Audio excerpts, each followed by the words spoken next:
It's the first specific commitment the United States has made toward increasing its acceptance of refugees from the war-torn country. The president has directed his team to scale up that number next year. And he's informed his team that he would like them to accept make preparations to accept at least 10,000 Syrian refugees in the next fiscal year.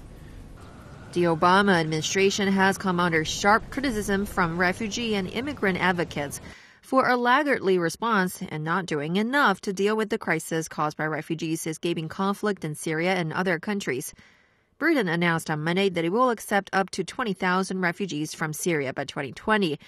When asked that the U.S. is a lot larger than Britain about why it chooses to take in such a small number of refugees, the spokesman says, What it reflects is a significant scaling up of the commitment on the part of the United States to accept more Syrian refugees into this country.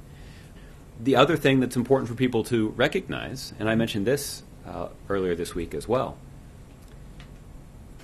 the top concern or the top priority when evaluating these kinds of policy options is the safety and security of the United States and our citizens.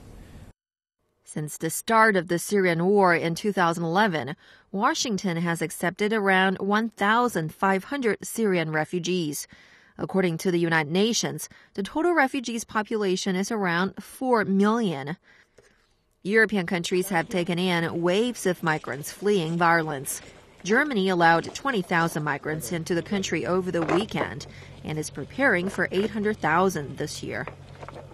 Also on Thursday, the European Union decided that they will deliver new assistance of 17.5 million euros or $19.7 million in support of Syrian refugees in Turkey.